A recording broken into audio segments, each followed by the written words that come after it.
Dearly beloved sisters and brothers, peace be with you. How wonderful that we are here to worship the Lord as one family.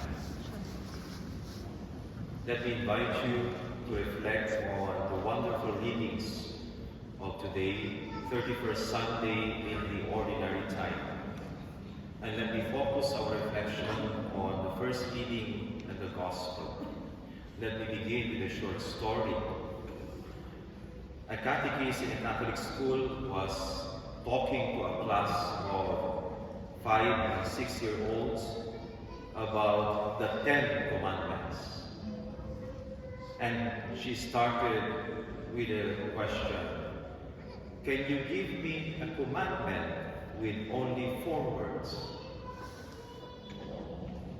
And one girl raised her hand and confidently said, I know, teacher. Keep off the grass. At least she got the 4 words right. Keep off the grass.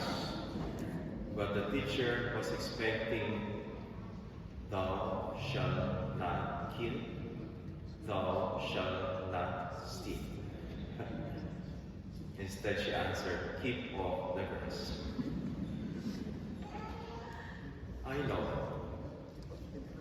I know for some people today, their only idea of religion is only about shallow rules that takes away my freedom. Their idea of religion is only about keep off the grass. But our faith is deeper than that. Our Christian faith is deeper than that. It is about who we are, how we should live based on who we are, our nature, and the ultimate reason for our life. It's not just about keep off the grass. Today's first reading of the Gospel talks about the most important commandments of God. Our first reading says that if we follow these commandments and if we live by them, we will be blessed. We will have a long life, a rich life. We will be happy and we will have peace. How do we summarize the gospel that we heard? 3 short sentences. We are commanded to love God, to love our neighbor, and to love ourselves. Let's clear up some questions. Number 1. Father, true love must be a choice. I should be free. It should depend on me. Then why does God command us to love?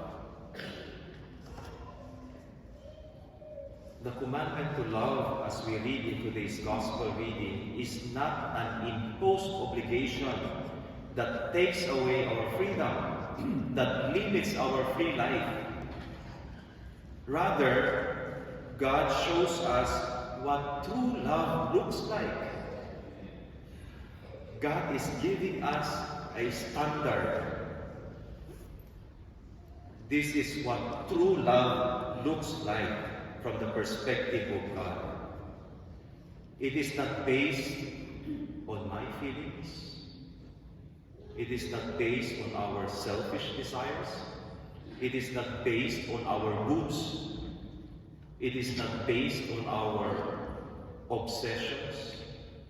It is not based on what we feel at the moment.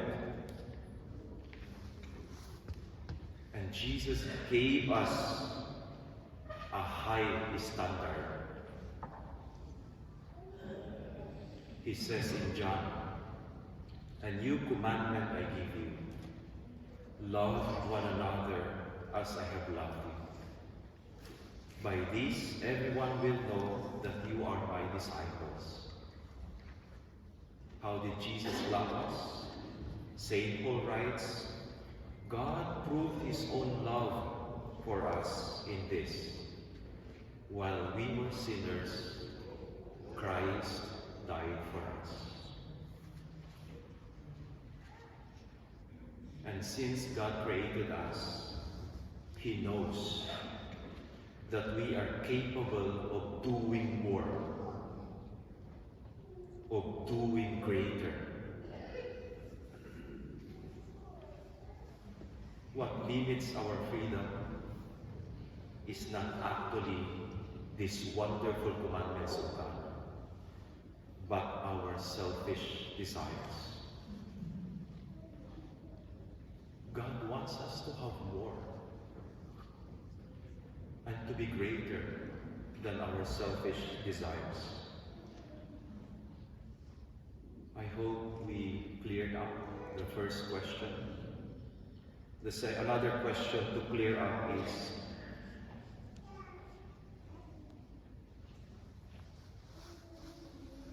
is loving like that, loving unconditionally? I think, Father, that is impossible for us human beings. Is God not asking too much from you and me by setting a very high standard? God is giving us a very high standard, but it is not something impossible to do. For many of us, our capacity to love unconditionally is nurtured by our fathers, especially our mothers. As a mother, I attended a party last Friday, Halloween party with the nurses. And I was beside a mother and a father with their very cute baby. And I asked the mother, what is difficult in having a child? Because I don't have one.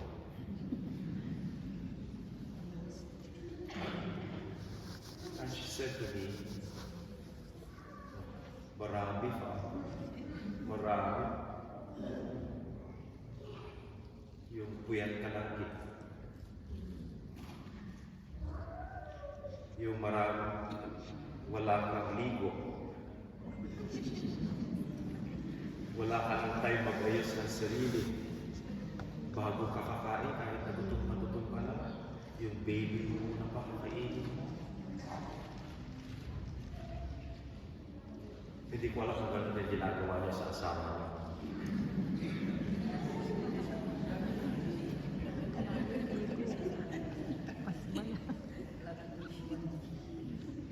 As we grew, our parents sacrificed much to devote their attention to us.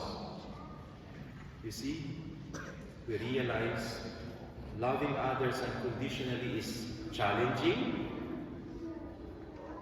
especially in our world today where people are overly calculating and cautious, always looking for an advantage and afraid of being taken advantage of. I know the idea of love we have today is mutual benefit and a lot of expectations that our emotional investments will always be returned to us. We are not yet talking about loving your enemies. But since we have a concert now, I will now conclude the homily. We know that loving is natural for us because we were made by a God of love. It's in us as human beings. Yet, it can also be challenging and it demands a lot of effort from us. Why did God set up a very high standard for us? Because He knows we can do it because we are His children. But He also knows we easily give up when we are faced with difficulties.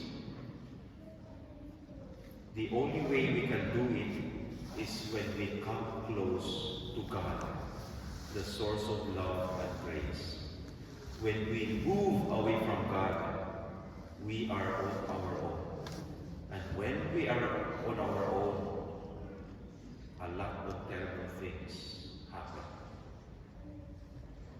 Finally, if you ask me what makes me happy always, you know, when you pass 40, you can guess my age now. When you pass 40, you just want simple joys. One of my simple joys in life now is when I know that my siblings are taking care of my mother. And when they take care of each other. But not only that, my greatest happiness is when my siblings would send me a picture that they went to church, that they went to Mass with my mother. That is my greatest happiness, because I know they are in the right place.